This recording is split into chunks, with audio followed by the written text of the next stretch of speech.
para mí es lo más hermoso de la comedia, el purgatorio. Y se los puedo decir con conocimiento de causa por varias razones. Cuando yo estudié la Divina Comedia, en ese tiempo la estudié como la Divina Comedia, no como la comedia, que después más adelante me habría dado cuenta que ese era el verdadero título. Fundamentalmente, los profesores que me tocaron se detenían en el infierno, ¿ya? En la universidad vimos bastante del infierno, después vimos una sola clase sobre el purgatorio y después algunas cosas del paraíso para llegar directamente al último canto. O sea, tiene que ser así porque no hay tiempo para ver los 100 cantos, evidentemente. Pero además, que seamos sinceros, yo por lo menos trato de serlo.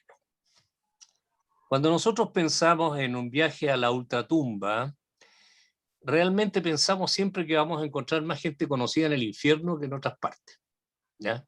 Más que nada desde el punto de vista histórico. En cambio, cuando se trata de las partes familiares, uno piensa que va a encontrar más personas en el purgatorio, ¿ya? Y definitivamente, si es que llegamos al paraíso, ahí también va a estar lleno de figuras conocidas del mundo de la hagiografía, o sea, de las vidas de los santos, y de la historia del cristianismo. Por lo tanto, el purgatorio queda un poquito en el medio, ¿ya? No nos olvidemos, los que somos padres, que generalmente se habla del hijo o la hija del medio, ¿ya? Porque cuando se tienen 3 hijos, por lo general, el hijo mayor y el menor son los que más uno visualiza, y en cambio el hijo del medio o la hija del medio siempre queda ahí, a no ser que sea una sola hija, como el caso mío, que por lo tanto es la hija, ¿ya? ¿Qué pasa con el tema del purgatorio de Dante? En primer lugar, el purgatorio se puede decir en gran medida que es una invención de Dante. Hay un gran medievalista, Jacques Le Goff, que tiene una serie de importantísimos trabajos, y uno de ellos está dedicado justamente al purgatorio. Y buena parte está dedicada a Dante. ¿Por qué? Porque la idea de purgatorio nace a partir de evangelios apócrifos y nace por, sobre todo, lecturas de los padres de la Iglesia que empiezan a configurar este espacio intermedio. Espacio que es en parte una reinterpretación del limbo de los judíos. Es decir, más que hablar de limbo, porque el limbo quiere decir lo que está al lado, ¿no? Por lo tanto, ya nos pone un poco en relación con el mundo cristiano, lo que está al lado del paraíso, pero no es parte del paraíso. Pero ellos hablaban del seno de Abraham. Y todos los católicos, después del Evangelio y la prédica del Evangelio, recitan un texto que es el símbolo niceno, que empieza: creo en Dios Padre Todopoderoso, creador del cielo y la tierra. Y en un momento se dice: descendió a los infiernos y al tercer día resucitó entre los muertos. Es decir, ahí hay conciencia de que el Cristo efectivamente descendió a los infiernos, así como había anunciado que el signo que pedían los judíos, así como pedían los griegos siempre pedían también signos, milagros, iba a ser justamente el signo de Jonás. Así como Jonás había estado muerto prácticamente, había pasado 3 días adentro del pez y después había sido lanzado de nuevo a la playa, el Hijo del Hombre también iba a ser crucificado, iba a morir e iba a resucitar al tercer día. Y este descenso a los infiernos está certificado ahí. Pero fuera de eso, no había una estructura del infierno, no había un paisaje del infierno, no había una ubicación del infierno. Dante, a través de su imaginación prodigiosa, busca un lugar para el purgatorio. Y ese lugar nosotros ya lo analizamos. Por eso se los estoy mostrando aquí nuevamente el cosmos dantesco, donde tenemos la tierra en el centro, el infierno, que es este anfiteatro gigantesco que desciende, digamos, desde el meridiano de Jerusalén, que llega hasta el centro de la tierra, donde está Lucifer, una trinidad negativa, y después a través de un pequeño corredor, una natural burela, dice Dante, van a salir al otro lado donde está el purgatorio. Purgatorio que tiene la misma consistencia que tiene el infierno, puesto que en la misma tierra que estaba ubicada ahí, hasta el centro de la tierra, y que se escapó hacia el otro lado para huir de Lucifer, que había caído desde los cielos y había quedado enterrado en el medio de la tierra, valga la redundancia, enterrar en la tierra, y que había generado este anfiteatro gigantesco que es el infierno. Una montaña al otro lado de la tierra. ¿Qué significa esto? Que está en el hemisferio del agua, porque siguiendo la astronomía de Aristóteles y la astronomía de Ptolomeo, después confirmada por Santo Tomás, el mundo, el planeta Tierra, el globo terráqueo, que por eso se habla de terráqueo, porque tiene agua y tiene tierra, la mitad es tierra y la otra mitad es agua. En el medio del agua está el purgatorio. Y algunos de ustedes ya me pueden decir inmediatamente, pero nosotros ya hablamos de eso, profesor. Claro que hablamos de eso la vez pasada. Cuando Ulises intenta, navegando por el hemisferio del agua, de llegar hacia un lugar desconocido hasta que llega a una enorme montaña como él nunca había visto de tal altura. Es la montaña del purgatorio, que está anunciada ya ahí. Ahora bien, si nosotros vamos a pasemos a ver, no sé por qué al avanzar me apareció de nuevo aquí el sistema, en algo me equivoqué, pero aquí están viendo algo, ¿no? No. A ver, todo de nuevo. Aquí, share.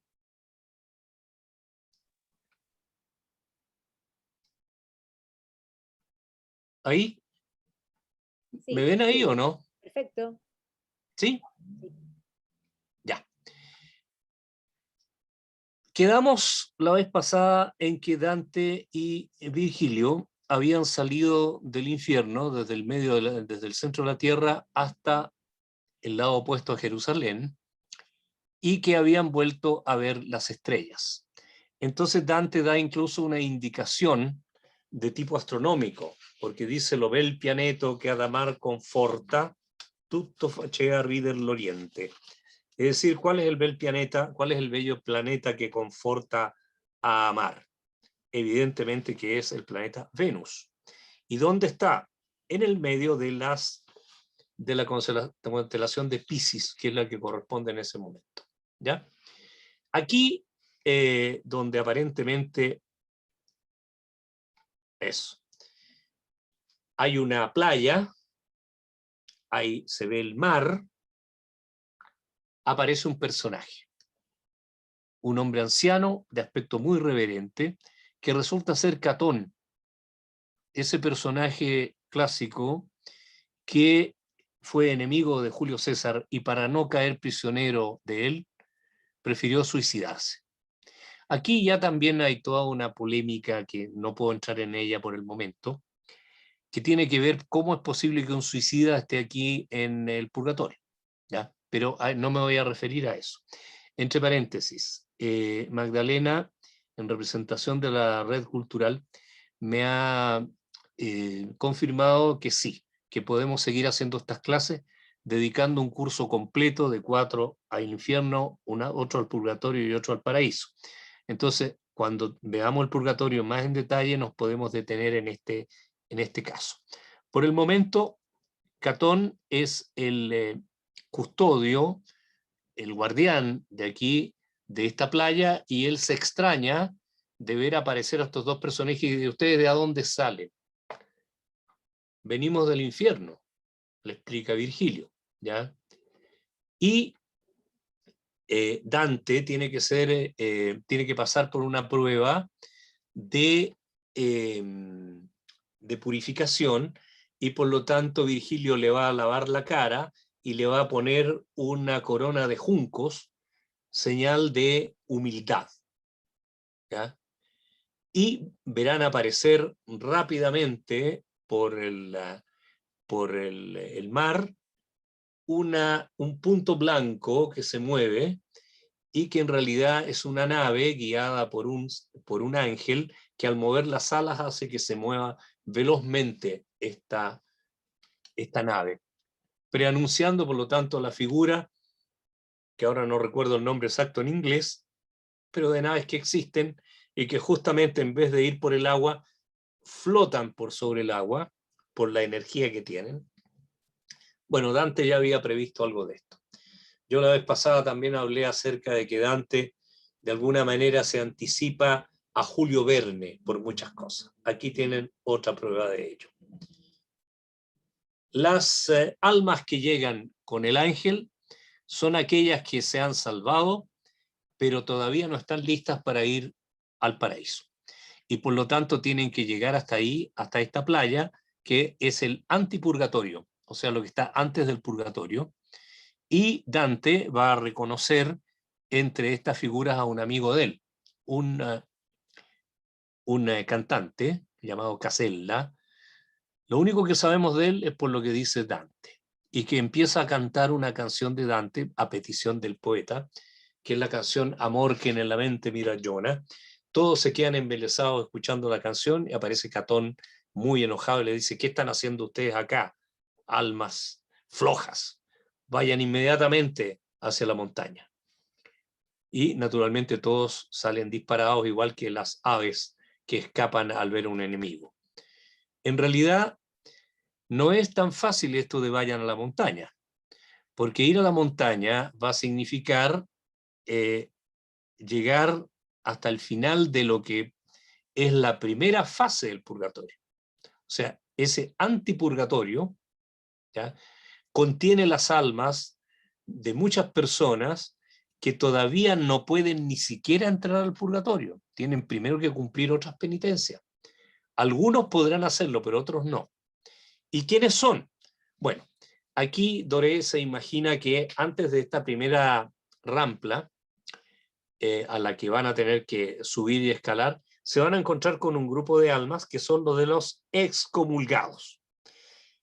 Los excomulgados van a tener que estar ahí 30 veces el tiempo que vivieron fuera de la iglesia. Y ahí Dante se va a encontrar nada menos que con Manfredi, el hijo natural de Federico II, que es el que fue finalmente derrotado en la batalla de Benevento. Gran enemigo del Papa, un hombre que, según la tradición, cometió todo tipo de crueldades y que fue naturalmente contrario al poder del Papa y contrario a la Iglesia, pero él dice al final: pero yo me arrepentí antes de morir. Y fui perdonado. Y por esa razón estoy acá. Y quiero que tú se lo digas al mundo para que todo el mundo esté en conocimiento que incluso una persona como yo puede salvarse si se arrepiente a tiempo. ¿Ya? Efectivamente, tienen que subir utilizando sus pies y manos, sobre todo Dante, que está con su propio cuerpo, porque todos los otros son cuerpos ficticios. Esto lo va a explicar más adelante, pero mucho más adelante, que Estacio, ya vamos a llegar a ese punto, que en el momento que muere, el alma se genera, digamos, se sale del cuerpo y genera un cuerpo ficticio. Ese cuerpo ficticio es el que sufre las penas o las penitencias según el caso. Así ocurrió en el infierno, así está ocurriendo acá en el purgatorio.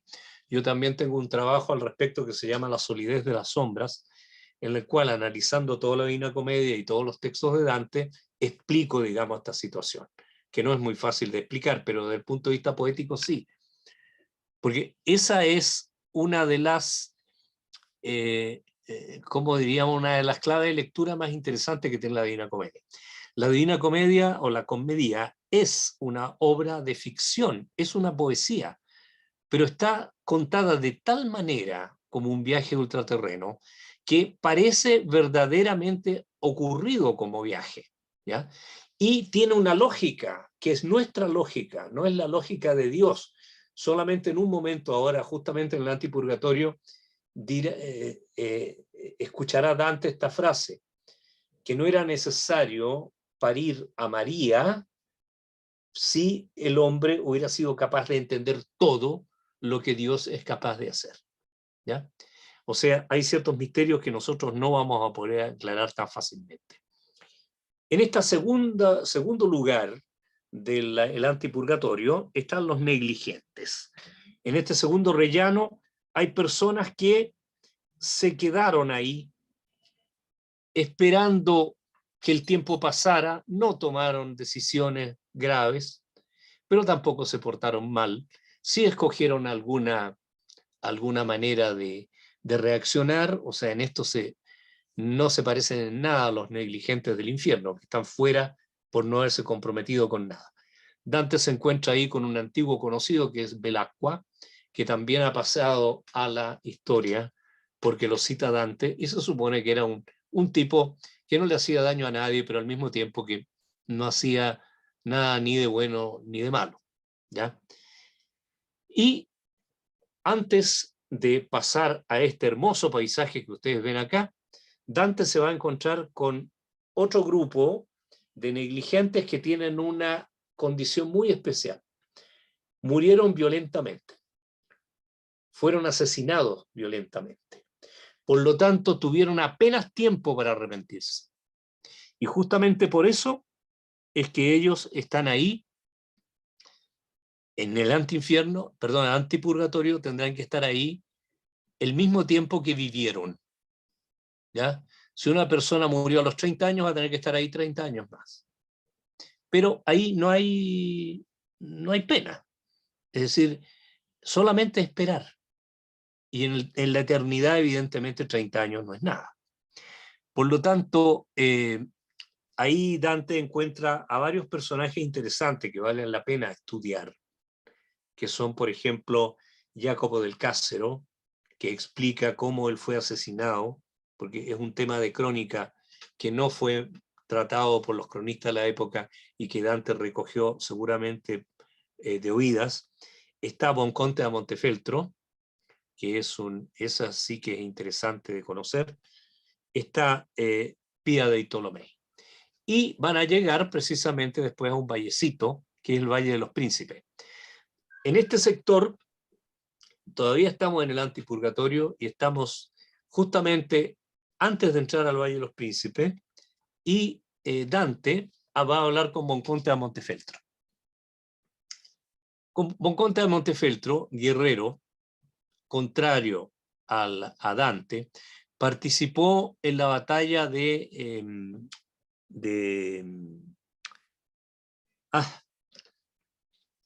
una batalla en la que también Dante participó, ¿ya? Por lo tanto, se le dio por muerto, pero nunca se encontró su cadáver. Y eso es lo que Dante le pregunta. Bueno, ¿qué es lo que pasó contigo después de la batalla, que nunca se encontró tu Campaldino? Pequeño vacío de memoria, disculpen. Dante participó en esa batalla contra los aretinos, o sea, los habitantes de Arezzo. Dice, ¿por qué razón tu cuerpo no se encontró nunca? Y Bonconte explica, ¿no?, que él justamente murió, pero antes de morir se arrepintió y dice que la parola en el nome di María finí. O sea, yo terminé pronunciando el nombre de María, y ahí ven que Doré se imagina que el personaje está con los brazos cruzados, ¿no? Llegó un demonio a llevárselo, y en ese momento apareció un ángel que le dijo, no te puedes llevar a este hombre al infierno porque se arrepintió. Entonces el diablo, enojadísimo, dice, per una lagrimetta que él mi toglie, o sea, por una lagrimita que fue capaz de quitarme, tú te llevas de el eterno. Bueno, yo de su cuerpo haré otra cosa.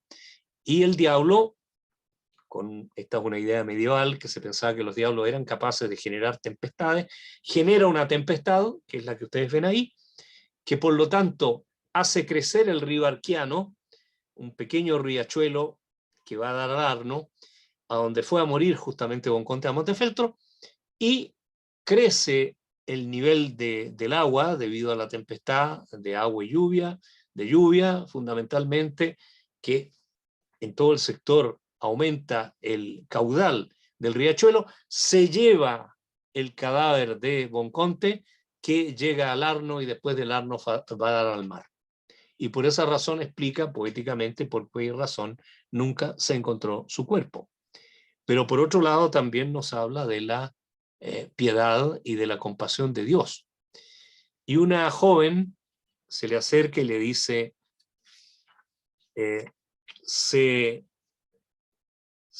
quando tu sarai tornato al mondo e riposato dalla lunga via, ricordati di me che son la pia. Siena mi fe, disfece mi Maremma, salsi colui che in anellata pria, disposándome vea con la sua gemma.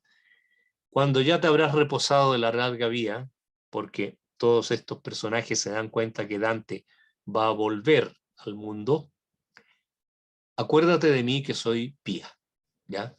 Siena, yo nací en Siena y morí en Maremma, y eso lo sabe muy bien el que se casó conmigo al entregarme su gema, su anillo. Pía de Ptolomei es un personaje que también ha dado origen incluso a una ópera. Según la tradición fue asesinada por el marido, ¿ya? Y por lo tanto, aquí en estos pocos versos Dante reduce el drama de esta mujer al hecho de el momento en que nació y el momento en que murió. ¿Y quién sabe que murió? El que la asesinó. ¿Quién la asesinó? El marido. Y por lo tanto, ahí, en este pequeño encuentro, en esta pequeña semblanza, reduce toda su historia.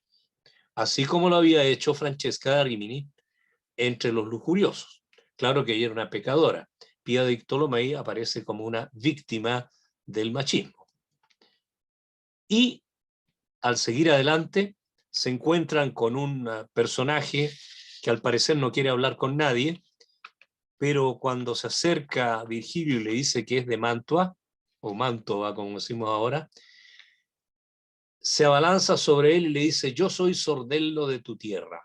Este Sordello es un trovador que se inspiró sobre todo en los provenzales, y que él que es de Mantua, al saber que ha llegado otra persona que es de Mantua, siente que ha llegado un corretáneo. Dice, yo soy mantovano de la terra tua, ¿ya? De tu tierra.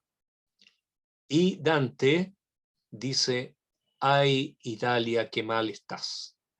Aquí yo me encuentro con dos personas que se conocían, que eran compatriotas, y lo único que quieren es abrazarse y estar uno junto al otro.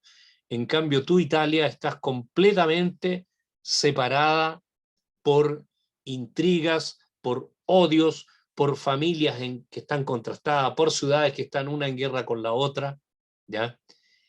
Es necesario que Italia vuelva a unificarse. Entonces, canto sexto del purgatorio. El canto sexto del infierno, Chasco había hablado de los problemas de Firenze. Dante, aquí con Sordello, al encontrar a Sordello, habla de los problemas de Italia. En el canto sexto del paraíso vamos a ver que el emperador Justiniano, que está ahí en el paraíso, va a hablar de los problemas, la situación política del imperio. Nuevamente, otra de las tantas afinidades que encuentra Dante de un canto a otro. Los cantos sextos son todos cantos que tocan temas políticos.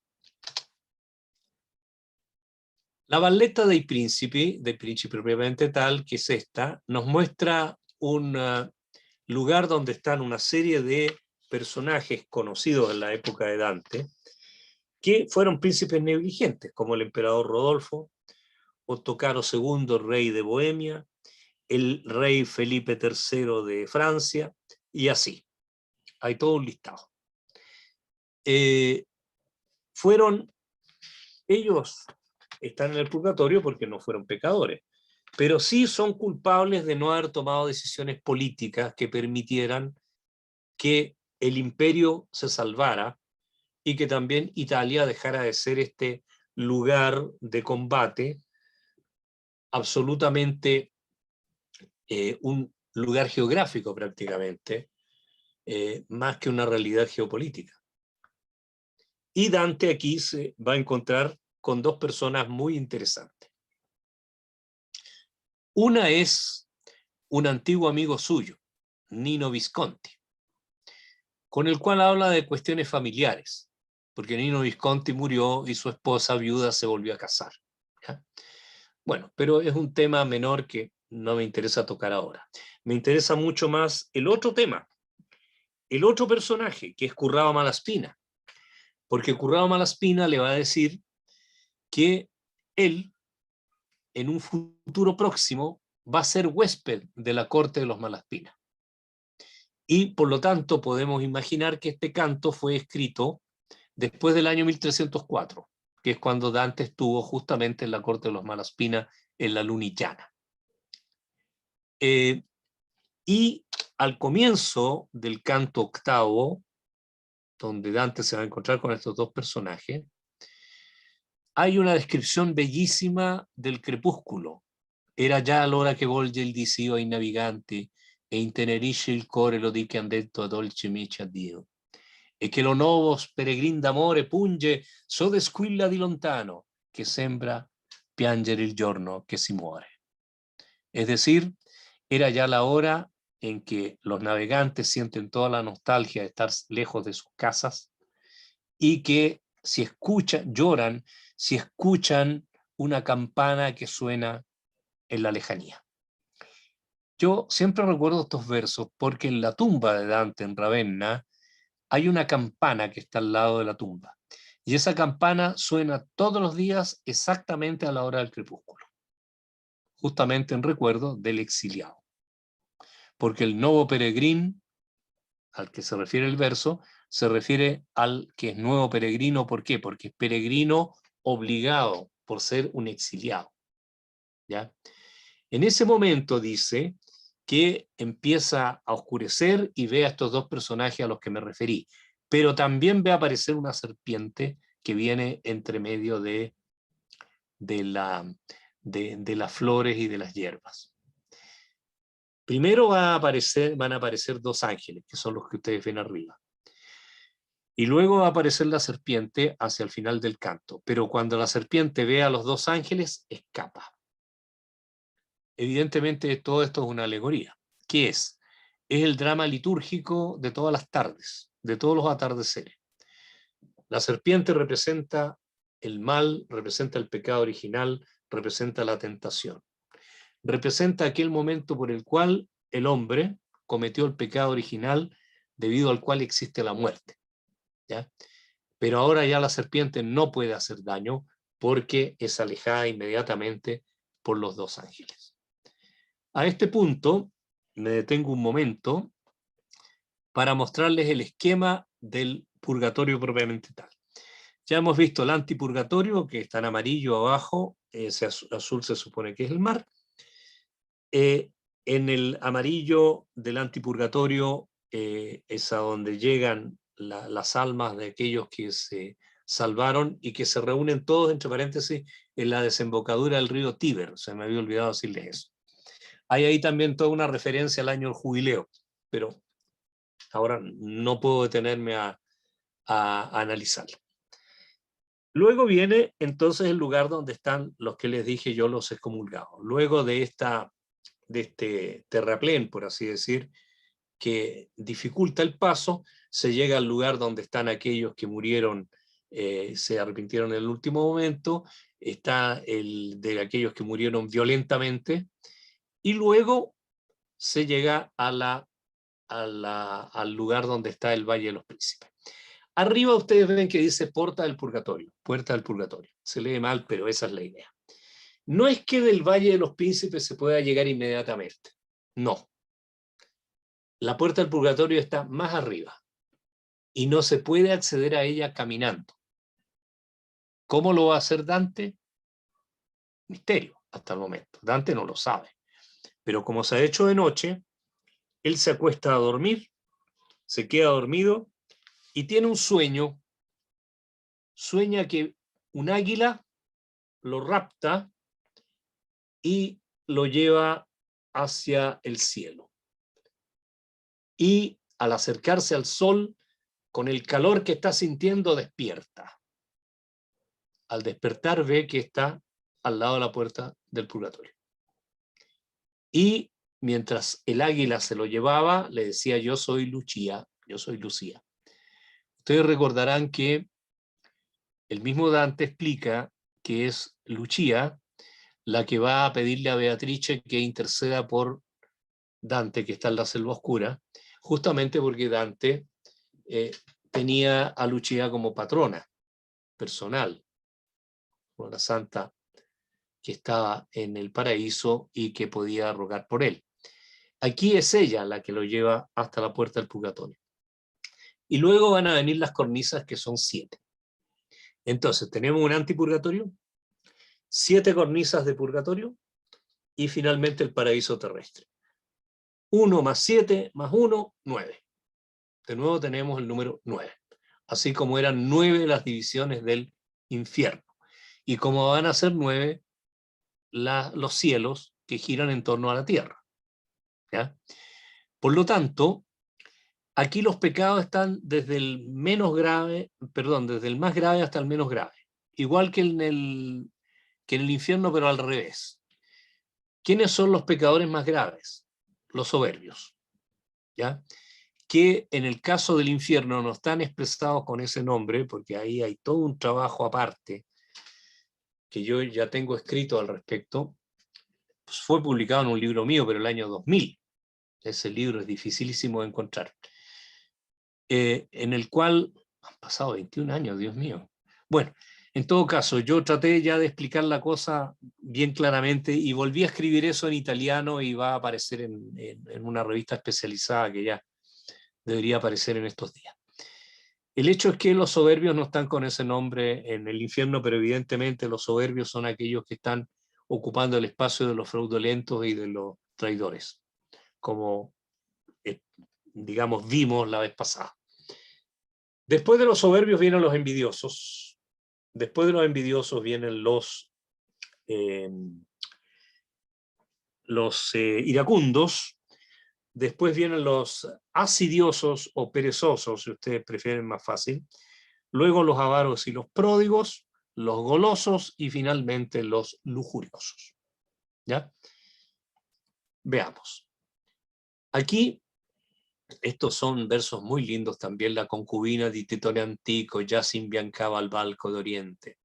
Es decir, la luna ya estaba apareciendo por el oriente cuando ya se había hecho de noche y por lo tanto Dante empieza a quedarse dormido. Luego tiene el sueño al que yo me refería. Lucía, transformada en un águila, se lo lleva y lo deja en la puerta del purgatorio. Ahí hay un ángel guardián que es el que va a confesar a Dante. Y hay naturalmente 3 escalones que representan los 3 momentos de la confesión. ¿Ya? Confesión, arrepentimiento y penitencia. Con un ángel que tiene 2 llaves, una de oro y una de plata. ¿Sí? Igual que el símbolo actual del Vaticano. ¿Ya? Que está representando justamente, por un lado, el poder de Dios y por otro lado, el poder de la Iglesia. Y este ángel, luego de la confesión, le va a imprimir en la frente a Dante 7 letras P. Cada P significa pecado. Y Dante se va a percatar que cada vez que avanza una cornisa en el purgatorio, se le borra una letra P, porque aparece un ángel, que es el ángel custode de esa cornisa, que le borra una P diciendo que ya está purificado de ese pecado. Dante va a tener una serie de visiones durante el ascenso por el purgatorio. Por ejemplo, esta representa a Trajano, ante quien se presenta una viuda que le pide justicia por su hijo. Trajano le dice, no, porque voy saliendo a la guerra, tengo otras cosas más importantes que hacer. Pero yo necesito justicia, señor emperador. Le dice, cuando yo vuelva. Y si usted no vuelve, bueno, el que me reemplace va a cumplir con su deber, pero el que lo reemplace podría no cumplir con su deber. Entonces Trajano dice, tiene razón, voy a hacer justicia primero y voy a partir después. O sea, este gesto de humildad Dante lo presenta de una manera muy, muy hermosa, muy poética, que naturalmente yo he tenido que hacer de manera prosaica. Aquí en el canto 10º, por si ustedes lo quieren leer por su cuenta. ¿Y en qué consiste, digamos, esta cornisa? Lo que están viendo Dante y Virgilio es un alto relieve que se encuentra en la pared de la cornisa. Sin embargo, Dante dice que, curiosamente, esto es un alto relieve, pero que a él le parece ver las figuras que se mueven. Le parece ver que las armas con que están los caballeros, estos jinetes, estos caballos también tienen un cierto movimiento. Lo que me ha llevado a pensar, y por eso estoy escribiendo un artículo que voy a presentar en un congreso, espero personalmente en noviembre, en Ecuador, acerca de que Dante es un precursor de la realidad virtual, ¿ya? Porque los datos que él entrega son evidentemente de una persona que maneja una cierta información tecnológica que a nadie se le había ocurrido antes. Bueno, el hecho es que esta figura, al igual que la de la Virgen, que con humildad dice, he aquí la sierva del Señor, del rey David, que acepta que ha sido un gran pecador y que por lo tanto se arrepiente, son ejemplos de humildad. Y Dante va a ver inmediatamente después que vienen caminando los soberbios con su pena. ¿Cuál es? Tienen que llevar sobre los hombros una piedra muy pesada. Esta los obliga a mirar hacia el pavimento. Ellos que toda la vida quisieron ver a la gente de arriba para abajo, ahora están obligados a hacerlos necesariamente, y además no pueden mirar hacia el cielo, que es la otra parte del castigo. Y en el suelo hay otros altos relieves que son ejemplos de soberbia. Lucifer, Briareo, los gigantes, Nemrod, que quiso hacer la Torre de Babel, como ustedes recordarán, y una serie de otros personajes, el rey Saúl, y entre ellos también este personaje mitológico que es Aracne, que pretendió ser mucho más habilidosa que los dioses y de ser capaz de hacer un hermoso tejido. ¿Eh? Ustedes recuerdan las tejedoras de Velázquez, ¿no? Atrás está justamente la misma imagen de esta mujer que al final fue castigada y transformada en araña, ¿ya? De ahí el nombre araña también, que viene de esta Aracne. Termina, por lo tanto, el pasaje por los soberbios y hay un ángel, que es el ángel de la humildad, que le hace desaparecer a Dante una P. En la cornisa siguiente están los envidiosos. Los envidiosos están sentados, casi todos pegados contra la cornisa, todos uno al lado del otro, porque tienen los ojos cosidos con alambre, no pueden ver. Así como en la vida real fueron envidiosos y no quisieron ver el bien ajeno, ahora están condenados a no ver. Como quisieron estar separados del resto, ahora están obligados a estar uno al lado del otro, porque todos los necesitamos. Yo muchas veces le he preguntado a mis alumnos, ¿qué es la envidia? ¿Ya? Y es algo que sabemos lo que es, pero no siempre tenemos las palabras exactas para definirlo. ¿Qué es la envidia? ¿Ya? Es el dolor que causa el bien ajeno. Eso es la envidia, no es otra cosa. Por lo tanto, ¿cuál sería el ángel? ¿Cuál sería la virtud que se opone a la envidia? La caridad. ¿Ya? Caridad en el antiguo sentido de lo griego, charitas, es decir, el desearle el bien al resto. Ese famoso versículo que ustedes tantas veces han oído, Dios es amor, en realidad en griego no dice Dios es amor, Dios es caridad. ¿Ya? Porque la idea de amor habría que entenderlo como amor al prójimo, como amor a todo, es decir, como caridad, como charitas, como esta famosa organización apostólico-romana, católico-apostólica romana, que es Cáritas, que se dedica precisamente a ayudar al resto. Yo tuve la suerte de ser el traductor aquí en Chile del padre Baldo Santi, que fue por mucho tiempo el vicepresidente de Cáritas y que tenía que ver justamente con muchas actividades, entre la otra, cuando él tomó la defensa de los enfermos de SIDA, que muy pocos los habían entendido en ese momento. ¿Ya? Yo lo entrevisté a él y mi entrevista fue publicada por la revista Hoy, ¿ya? En la cual se hacía ver claramente cuál era la posición que él tenía y por qué razón estaba defendiendo a los enfermos de SIDA. Y para eso yo tuve que traducir un montón de textos que él tenía en italiano y que con eso también tradujimos, ¿sí?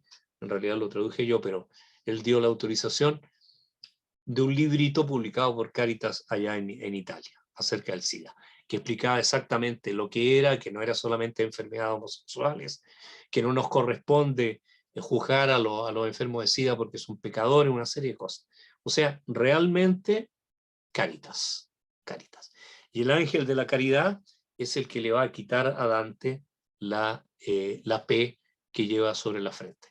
Dante va a hablar con algunos personajes, va a hablar con Sapía, una mujer de Siena, envidiosa de sus conciudadanos, que se alegró cuando los seneses perdieron la batalla de Valdelsa, Colle Valdelsa, y va a hablar sobre todo con Guido del Duca y con Riniere da Calvoli, que son dos nobles romagnolos que se refieren a la decadencia que hay en ese momento en Romaña, porque la envidia ha golpeado a todos aquellos que deberían tomar las buenas decisiones. Ahí hay otra imagen. Se supone que todavía estamos en la cornisa de los envidiosos, que ustedes ven, tampoco se pueden alejar mucho porque se pueden caer al abismo. Y arriba el ángel, que se supone que está esperando a Virgilio y a Dante para que superen la siguiente etapa. Luego están los ejemplos de humildad, de caridad, perdón. De nuevo la Virgen. Van a ver ahí la muerte de Santo Stéfano, pero eso ya no tiene que ver con la envidia tanto, sino que tiene más bien que ver con la ira, que es el siguiente pecado, que incluso en realidad en el mundo de la ira, en la cornisa de la ira, hay una humareda gigantesca que no permite ver nada. Por lo tanto, Dante y Virgilio aparecen como dos sombras y hablan con otra sombra que se dice que yo soy Marco y soy Lombardo. Y les habla de un tema político muy importante que refleja el pensamiento político de Dante. Marco Lombardo dice, porque Dante, en vista de la iracundia, dice, bueno, pero a ver, ¿no será que el hombre tiene un destino? ¿Ya? ¿No será que es la fortuna la que lo obliga a hacer cosas? Y contesta entonces Marco Lombardo que el hombre tiene el libre arbitrio y que desgraciadamente si las cosas andan mal en la tierra es por culpa de los hombres. Porque resulta que hay dos poderes, que uno es el del Papa y el otro es el del emperador, y resulta que el Papa quiere mandar como el emperador. Y eso no debería ser. Es la teoría que se va a llamar de los dos soles, ¿ya? Porque a partir, ¿no es cierto?, de los pontífices anteriores a Bonifacio VIII, se había impuesto la teoría de que el Papa era como el sol, que iluminaba al emperador, que era como la luna. Y por lo tanto surgió esta nueva tesis, la de antes de los dos soles, que tiene que haber un Papa que se ocupe de lo espiritual, y tiene que haber un emperador que se ocupe de lo temporal. Y mientras este equilibrio no se dé, no va a haber paz. Y Dante escribe otro tratado, pero este sí está en latín, para que lo entiendan los intelectuales. Esto está escrito para que lo entienda todo el mundo, ¿no? Pero el otro es un tratado, la monarquía, o la monarquía, como ustedes prefieran, en la cual expone todo esto con todos los ejemplos necesarios, tomados en particular de Aristóteles y de Cicerón, con muchas referencias a la filosofía de Santo Tomás, que ya está plenamente vigente en ese tiempo. Y eso lo expone acá a Marco Lombardo, precisamente en la cornisa del Agriocunto. Como aquí hay una marea gigantesca y no se ve nada, Dante dice, buio d'inferno e di notte priva di ogni pianeta. O sea, hay una oscuridad como la del infierno y la de una noche en la que no se ve ni un solo planeta. Lo que escuchan son ejemplos de ira castigada, y al mismo tiempo de gestos de paz, ¿no? Que sería lo contrario a la ira.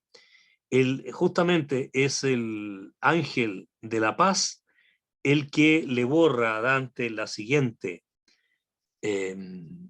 P, y pasan a la cornisa de los asidiosos o los perezosos, en un momento en el cual ya se está yendo el día, ¿ya?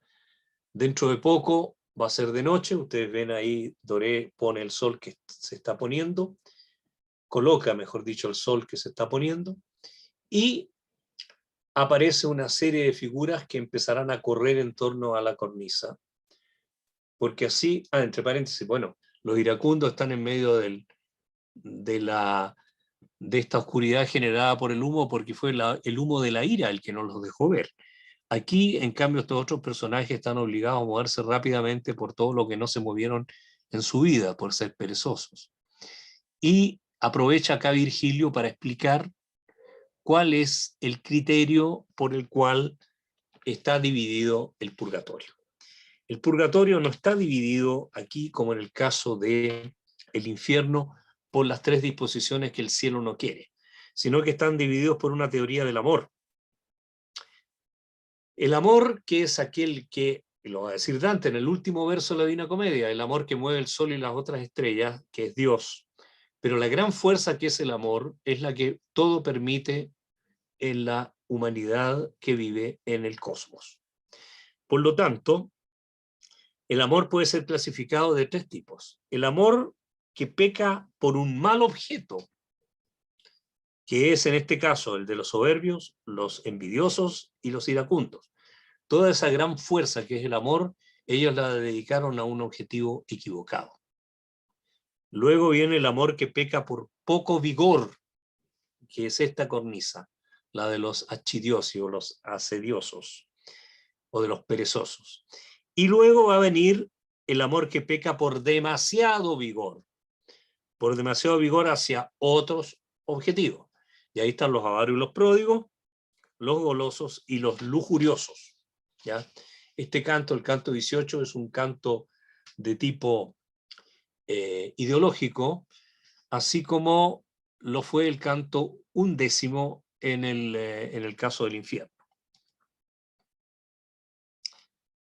Dante y Virgilio, por lo tanto, se quedan ahí en la cornisa. Dante duerme y tiene un sueño, un segundo sueño. premonitorio. Se le aparece una hermosa mujer que es tartamuda, eso sí. Se expresa mal. Se ve muy bonita en el físico, pero se expresa pésimamente. Habla muy mal, tartamudea.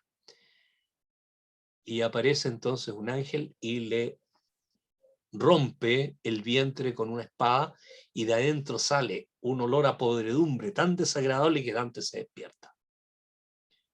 Esa mujer está justamente mostrándonos cómo el pecado puede aparecer como algo muy bonito, pero en realidad esconde algo muy desagradable.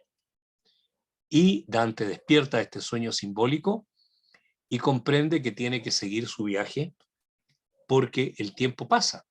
Este ya es el segundo día que están en el purgatorio. Por lo tanto, seguirán a la siguiente cornisa, que es la de los avaros y los pródigos.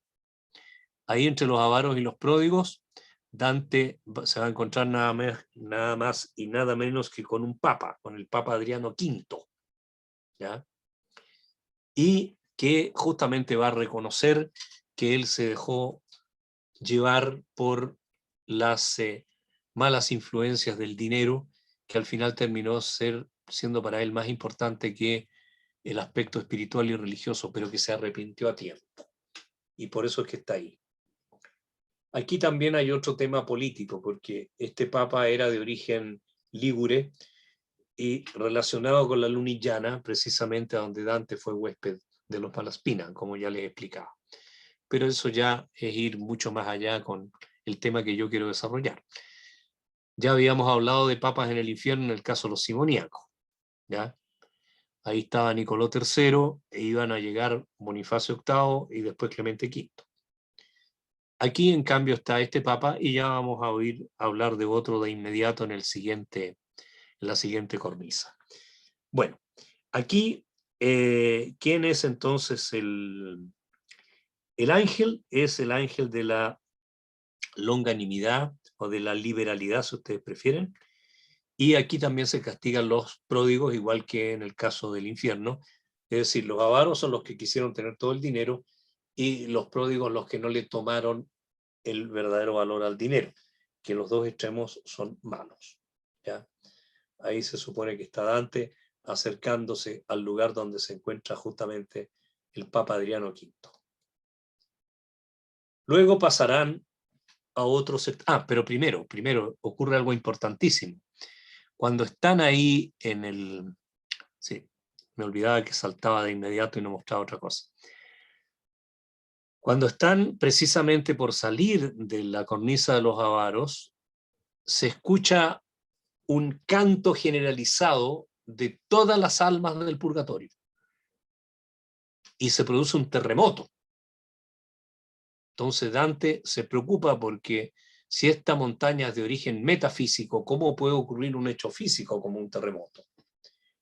Y aparece un nuevo personaje, que es esa sombra que ustedes ven detrás de Virgilio y de Dante. Es otro poeta, Estacio, ¿ya? Que acaba de terminar su periodo de penitencia y por lo tanto ahora está listo para pasar por las dos cornisas siguientes. Él no ha pecado ni de gula ni de lujuria y que por lo tanto ya tiene acceso al paraíso terrestre. Y de hecho va a acompañar a Virgilio y a Dante en este trayecto. El personaje de Estacio es muy importante porque él, en primer lugar, reconoce a Virgilio, habla bien de Virgilio y Dante le dice que ese es Virgilio, y por lo tanto, al reconocerlo, ¿no es cierto?, le expresa toda su admiración por el que para él fue maestro en el arte de la poesía, ¿ya? Y Estacio, por otro lado, explica que él se encuentra en el purgatorio porque él era cristiano, pero estaba escondido por temor a las persecuciones. Y en segundo lugar, que no está ahí por ser avaro, está ahí por ser pródigo. O sea, encuentra todas las justificaciones como para encontrarse, para estar en ese lugar. Y le pregunta a Virgilio de dónde viene, él le explica que viene del limbo, y él aprovecha para preguntarle qué personas están en el limbo. Entonces Virgilio complementa lo que ya Dante había dicho en el canto cuarto del infierno, cuando estaba ahí en el limbo y enumeró un montón de personajes. Aquí enumera a otros varios importantes, es decir, Dante completa lo que empezó en el infierno. Y esto para mí es otra de las pruebas que Dante escribió la Divina Comedia en dos momentos: antes del exilio, hasta el canto séptimo, y después del exilio, desde el octavo para adelante. Entonces, Estacio utiliza una imagen muy hermosa que define también el pensamiento de Dante respecto a la posición de Virgilio. Porque dice, tú fuiste como uno que camina llevando detrás de sí el cirio encendido para que todos lo sigan. ¿Qué quiere decir esto? Que Virgilio fue un precursor del cristianismo, porque incluso en la égloga cuarta él habla de un niño que va a nacer y que va a ser un salvador de todo el mundo. ¿Ya? Por lo tanto, siempre se le consideró como un poeta precristiano. Incluso en la tradición medieval se le considera como un mago. ¿Ya? Y él no fue cristiano, pero sí fue iluminando el camino de los que iban a ser cristianos. ¿Ya? De aquí para adelante, Dante y Virgilio van a ser acompañados por Estacio hasta llegar al final. Es decir, Virgilio va a desaparecer y Estacio va a seguir ahí. En este lugar, en esta nueva cornisa, hay unos seres esqueléticos que son prácticamente pellejo y hueso. Son los golosos, que se acercan a árboles cargados de fruta y agua que cae, y cuando tratan de tomar el agua, o beber el agua o de tomar la fruta, no pueden, porque hay una voz que les dice, por esto ustedes pecaron. ¿Ya? Por lo tanto, están condenados por todo este tiempo a no comer ni beber, y eso los ha transformado en esta especie de esqueletos vivientes. Y Dante reconoce a un amigo suyo, Forese Donati,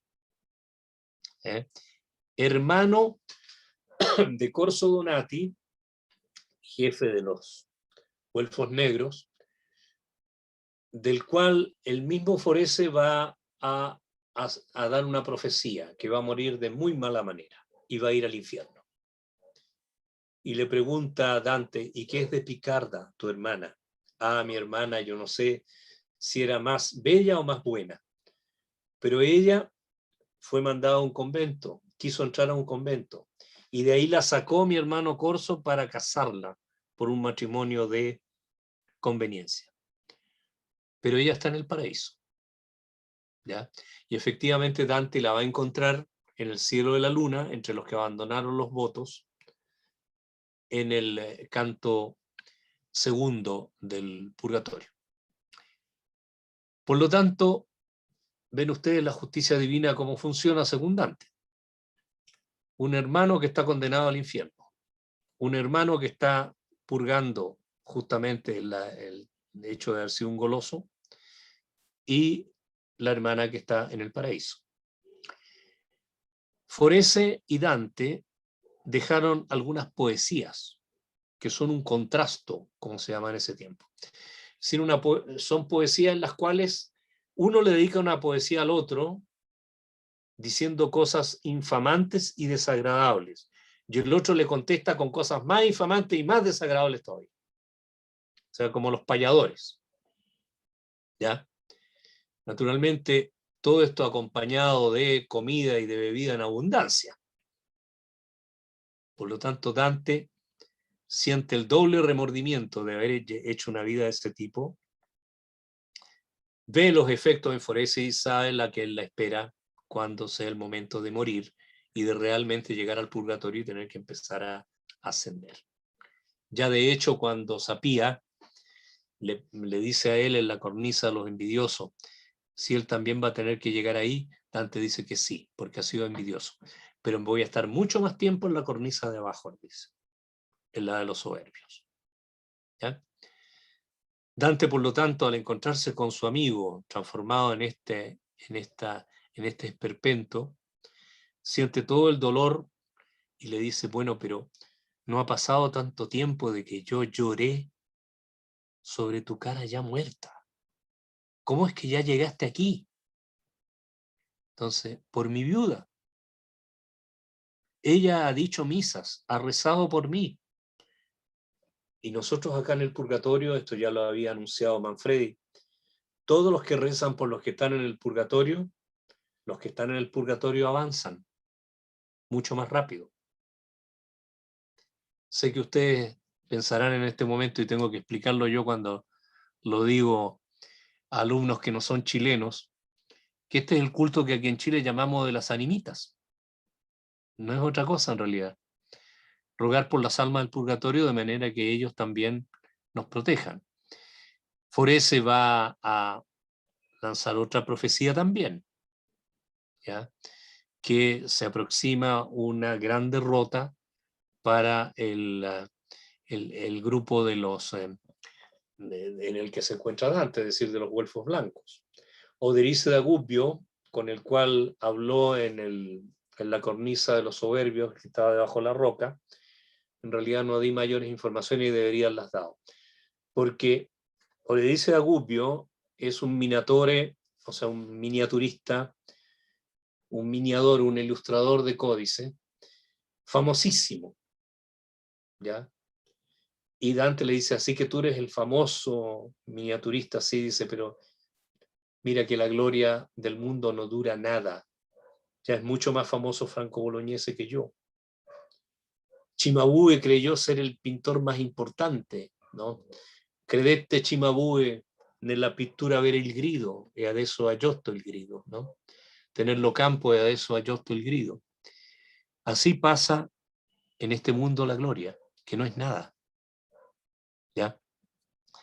Y entonces después le muestra otra alma, que es la de Provenzano Salvani, que se encuentra ahí porque también se arrepintió de sus pecados y se humilló en el campo de Siena, en la gran plaza de Siena, pidiendo limosna para tratar de rescatar a un amigo suyo que había sido prisionero del rey de Nápoles. Y algún día tú vas a saber lo que es eso, le dice a Dante, ¿no? Yo sé que hablo oscuro, pero algún día lo vas a saber.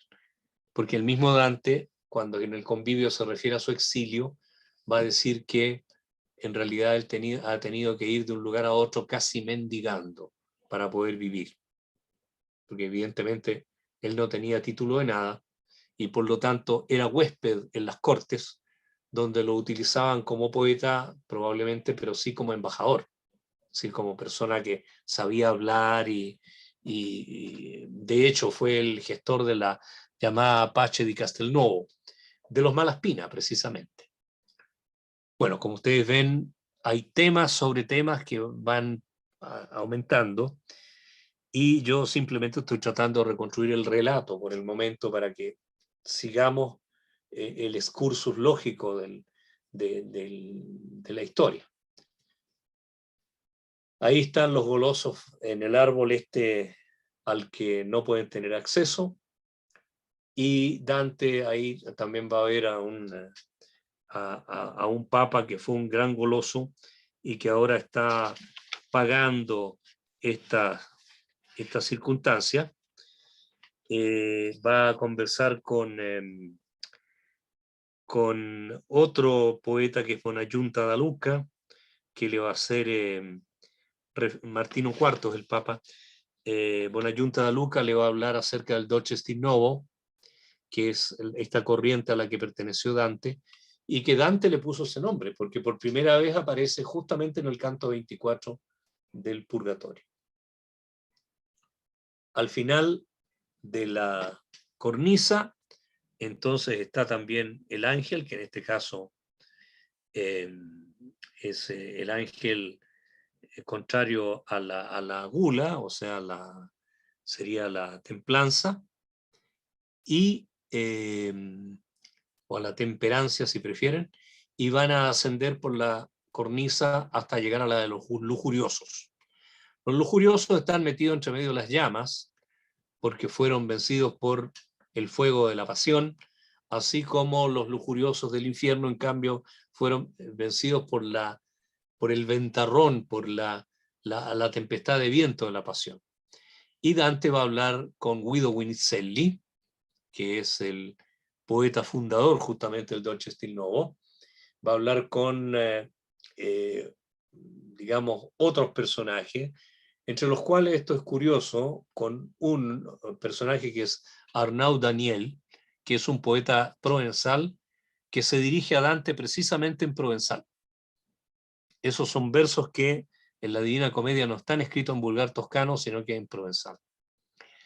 Ustedes ven ahí, hay tres figuras y las tres tienen laureles, porque son Virgilio, Dante y Estacio.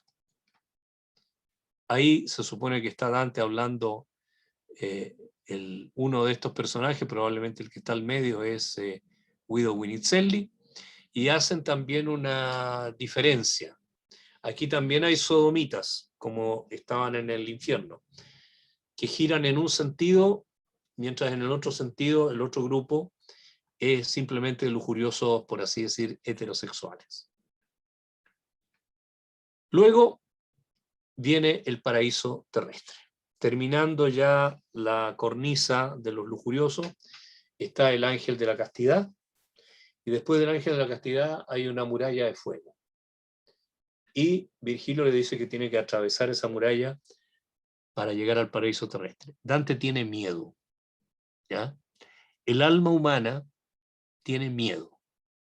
La razón que Virgilio le está diciendo que vaya adelante, pero él no se atreve, hasta que Virgilio le tiene que decir, pero no confías en mí, yo que te ayudé tantas veces en el infierno.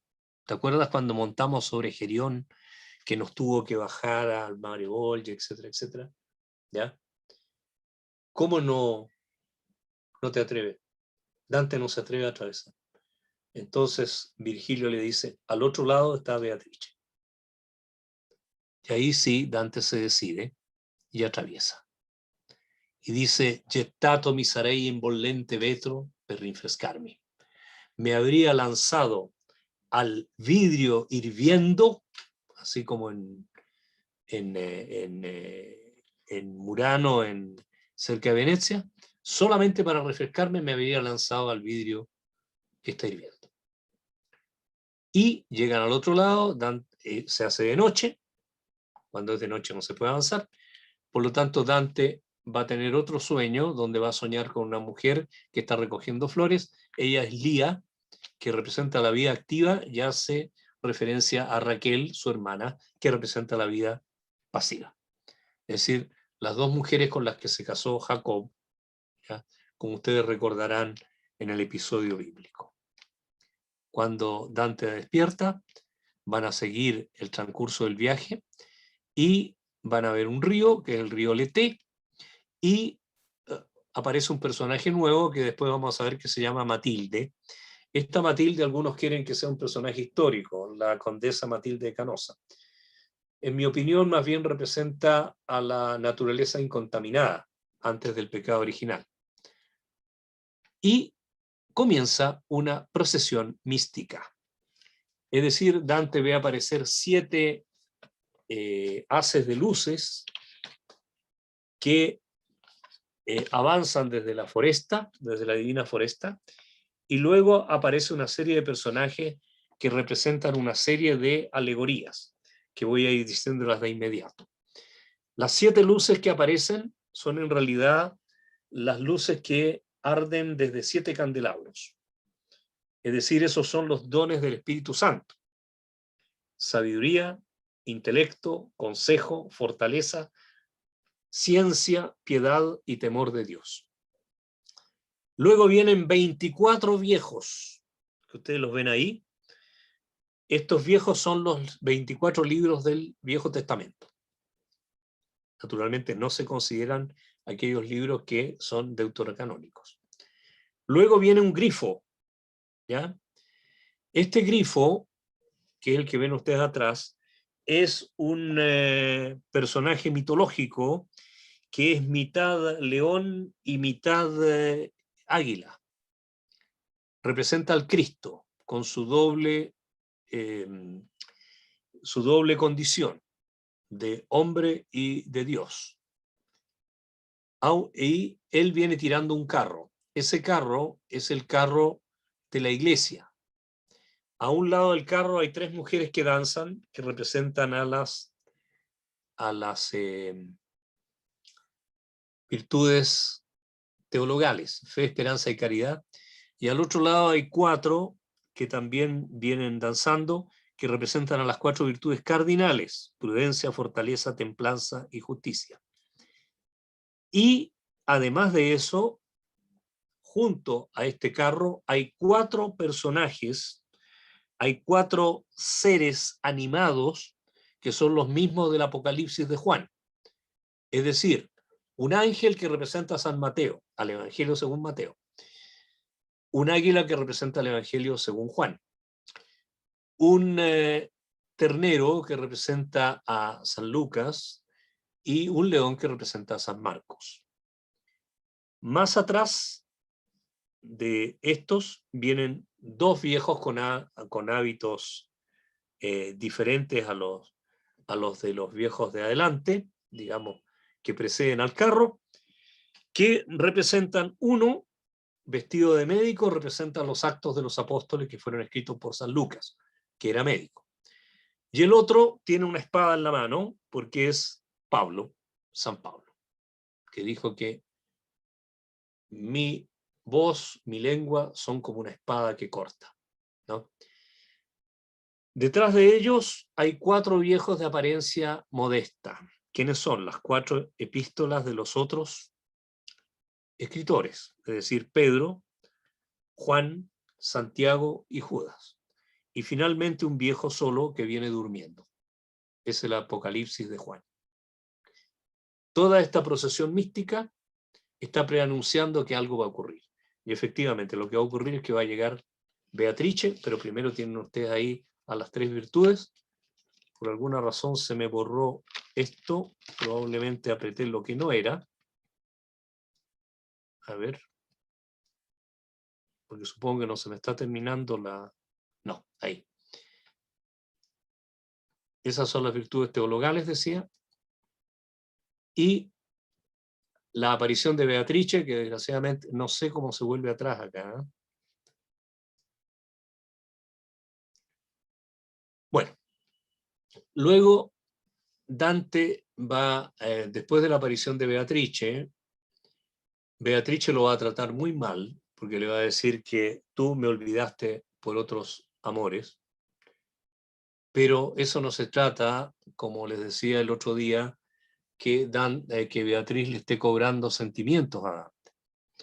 No, lo que pasa es que Dante cuenta en la Vita Nova que después de la muerte de Beatrice, él entró en relación con una mujer, ¿ya?, que lo consoló.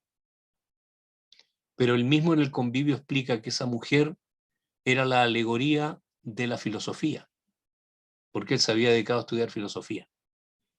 Entonces, la traición de Dante no fue con otra mujer, fue el haber dejado la teología por la filosofía.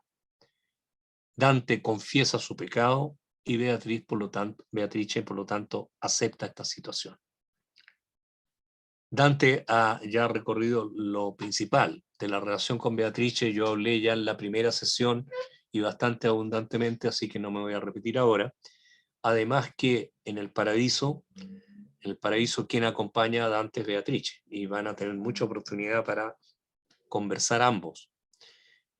Sin embargo, se producen algunos hechos muy especiales con el carro de la iglesia, porque el carro de la iglesia va a ser amarrado a un árbol, ese árbol va a reverdecer, es Cristo que hace a través del Nuevo Testamento reverdecer el árbol del pecado, digamos, del bien y del mal, y al mismo tiempo aparecen otros personajes.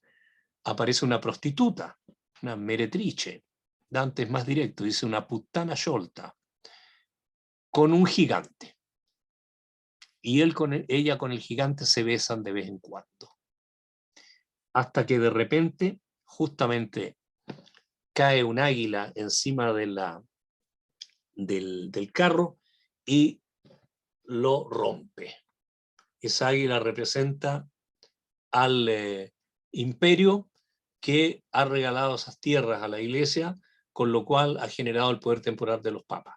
Y de hecho, todo el carro se cubre de plumas. ¿Ya? Y luego el gigante, junto con la meretriz, ¿ya?, se van a llevar el carro adentro de la selva. ¿Qué es esto? Es una profecía de algo que ya ocurrió cuando Dante está escribiendo, que el rey de Francia, Felipe el Hermoso, que es el gigante, ha conquistado a la curia romana, que es la prostituta, y se ha llevado la sede de la Iglesia Católica Apostólica Romana a Aviñón, a territorio francés. Por lo tanto, por varios años, hasta, digamos, hasta después de la muerte de Dante, el papado va a estar en Aviñón. Y Dante también va a escribir una epístola dirigida a los cardenales itálicos o italianos para que escojan un cardenal italiano que traiga de vuelta a Italia el papado. Porque cuando baja a Rigo VII o Enrique VII para hacerse coronar emperador, el papa no está en Italia. Tiene que coronarlo un representante suyo, un vicario. ¿Ya? Todo esto antes de que Dante tenga la posibilidad ya de dejar el paraíso terrestre y pasar al paraíso celeste. Cuando está ya preparado, ya ha atravesado toda esta fase, antes que aparezca Beatrice, Virgilio le dice: yo llego hasta aquí. Te sopra corono emitrio. Yo te corono y te pongo la mitra, porque ahora eres libre, tu intelecto ya es libre de seguir solo. Y ahí aparece Beatrice. ¿Ya? Y Dante dice: siento los signos de la antigua llama. Y se da vuelta a Virgilio, y Virgilio ya no está. Entonces Dante se pone a llorar, y Beatrice es ahí cuando le dice: Dante, única vez que está mencionado con su nombre, Dante. Exactamente en la mitad de la Divina Comedia, de la Comedia. Dice: Dante, porque Virgilio se haya ido, no llores, que te conviene llorar por otra espada. Y justamente ahí viene toda la acusación de no haberse comportado como correspondía, la confesión de Dante y todo lo demás. Para terminar su estada en el paraíso terrestre, Dante va a tener que beber del agua del Lethe, del río que según los paganos hacía olvidar todo lo malo que uno había hecho. ¿Ya? Y ahí lo sumerge justamente Matilde, como si fuera un nuevo bautismo, pero eso no basta. Dante va a tener que ser sumergido también en el Eunoé.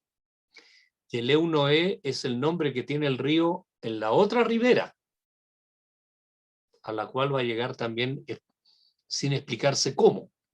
Siempre son estos traslados extraños que tiene Dante. Antes de eso ya es la última vez que ve a Estacio, porque Estacio sigue junto a él. El otro lado, el Eunoé, es un río muy importante también, es un cauce, más bien dicho, fluvial muy importante. Es aquel que hace recordar todo lo bueno que uno hizo. Y ahí ya Dante está puro y dispuesto a salir al destelle. ¿Ya? Dice, la bevuta que mai non m'avrei sazio. O sea, beber el agua que nunca me habría saciado de seguir viviendo. Se supone que ahí lo están acompañando Beatrice, las 4 virtudes cardinales, y atrás las 3 virtudes teologales. Y al lado está Stazio ahí sentado. A este